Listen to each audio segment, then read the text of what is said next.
David 5 দিনে কত কাজ করেছে? না 1/3 অংশ এই কাজটা করেছে। তাহলে কাজ তো বাকি ছিল 3/5 অংশ। ডেভিড এসে সেই কাজের 1/3 অংশ করেছে, তাহলে আরও কাজ বাকি আছে। অঙ্কের নতুন একটা ক্লাসে সবাইকে স্বাগত। আজ রবিবার। আজকের ক্লাসে থাকছে নবম শ্রেণীর কোষে দেখি 17.2-এর সময় ও কার্যের 9-এর দাগের অঙ্ক। অঙ্কটা ইম্পর্টেন্ট অঙ্ক। ক্লাস 9-এর কোষে দেখি 17.2-এর 9-এর দাগের অঙ্ক আছে। একটি কাজ মেরি ও ডেভিড একা একা যথাক্রমে 10 দিনে ও 15 দিনে করতে পারে। প্রথমে মেরি একা 4 দিন ও পরে ডেভিড একা 5 দিনে কাজটি করে চলে গেল। মারিয়া এসে একা বাকি কাজটি 4 দিনে শেষ করলো। যদি মেরি, ডেভিড ও মারিয়া একসাথে কাজটি করত তবে কত দিনে কাজটি শেষ করত হিসাব করে লিখি। তাহলে আজকের ক্লাসে কোষে দেখি 17.2-এর 9-এর দাগের অঙ্ক। আমরা লিখব, মনে করি মোট কাজ 1 অংশ। কাজটা কতটা আমরা জানি না, তাহলে এটাকে আমরা 1 অংশ ধরে নিলাম। মেরি এই পুরো কাজটা 10 দিনে করতে পারে, তাহলে আমরা লিখব যে মেরি 10 দিনে করে 1 অংশ। পুরো কাজ মানে 1 অংশ। 1 দিনে কত করবে? 1/10 অংশ। আর মেরি 4 দিন করেছে, তাহলে 4 দিনে কত করবে? তাহলে 1 গুণ 4/10। তাহলে মেরি 4 দিনে করে, তাহলে আমরা দেখতে পাচ্ছি যে 10 দিনে করে 1 অংশ, 1 দিনে করে 1/10 অংশ, আর 4 দিনে করে 1 গুণ 4/10। তাহলে 1 গুণ 4/10 সমান, এখানে কাটাকাটি করলে 2 দুগুণে 4 আর 2 পাঁচে 10, তাহলে 2/5 অংশ। এই কাজটা মেরি 4 দিনে করেছে। তাহলে মোট কাজ 1 অংশ, সে এতটুকু করে চলে গেছে। তাহলে বাকি আছে কত? তাহলে লিখব কাজ বাকি আছে, মোট 1 অংশ কাজ, এর থেকে মেরি করেছে 2/5 অংশ, তাহলে 2/5 আমরা বিয়োগ করে দেব। লসাগু করলে 5 একে 5, 5 থেকে 2 বিয়োগ করলে 3/5। তাহলে এই 3/5 অংশ কাজ এখনও কিন্তু বাকি রয়ে গেছে।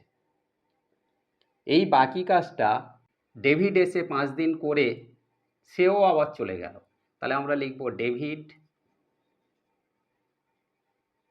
5 দিনে করে।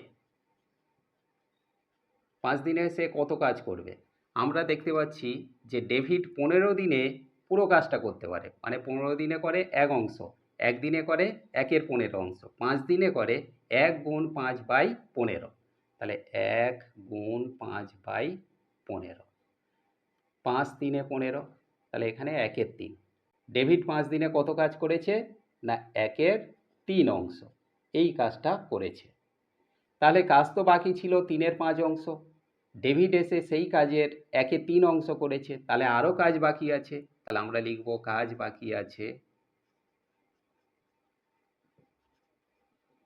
মানে ডেভিড করার পরেও বাকি আছে 3/5 মাইনাস 1/3।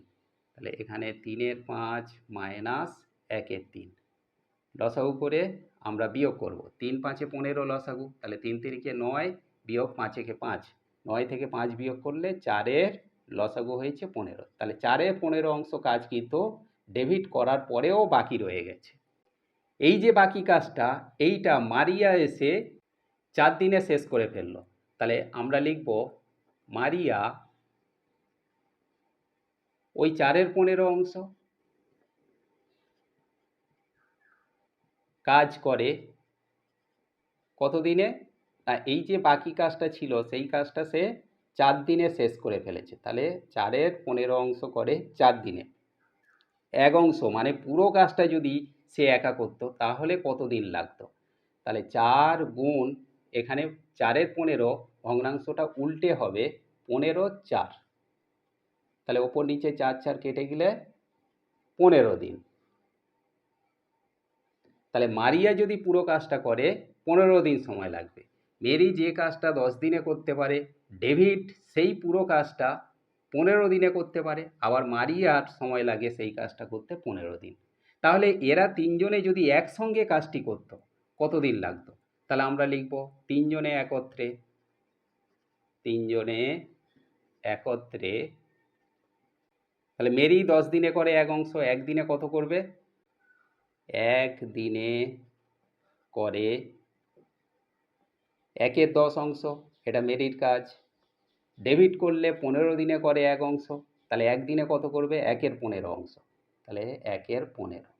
ঠিক একইভাবে মারিয়াও 15 দিনে করে এক অংশ, একদিনে কত করবে? না একের 15 অংশ। তাহলে এই তিনটে ভগ্নাংশ আমরা যোগ করব, এরা একদিনে করছে। তাহলে আমরা দেখতে পাচ্ছি 10, 15 আর 15 লসাগু কত? 30। 10 30-এর ভিতর 3 বার যাবে, 3 একে 3, 15 দুবার যাবে, 2 একে 2, প্লাস এই 15টা 30-এর ভেতর দুবার যাবে, 2 একে 2, তাহলে 3 2 5 2 7-এর 30 অংশ। এই কাজটা এরা তিনজন যদি একসঙ্গে করে তাহলে একদিনে এতখানি কাজ করতে পারবে। তাহলে পুরো কাজটা করতে এদের কত সময় লাগবে? তাহলে আমরা লিখব 7-এর 30 অংশ করে কত দিনে? একদিনে। তাহলে এক অংশ মানে পুরো কাজটা করতে তাদের কত সময় লাগবে? 1 গুণ, এখানে ভগ্নাংশ উল্টে যাবে, 7-এর 30 ছিল, হয়ে যাবে 30/7।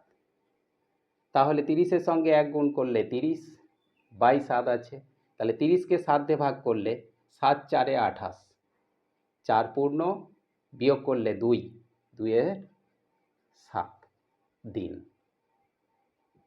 তাহলে আমরা অতএব দিয়ে লিখব তিনজনে একত্রে, তিনজনে একত্রে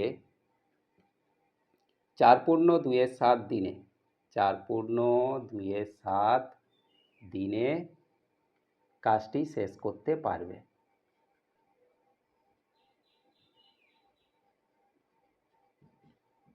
আশা করি আজকে ক্লাসে সময় কার্যের এই ইম্পর্টেন্ট অঙ্কটা তোমরা ক্লিয়ারলি বুঝতে পেরেছো। অঙ্কটা ভালো করে প্র্যাকটিস করতে থাকো। দেখা হচ্ছে পরবর্তী ক্লাসে।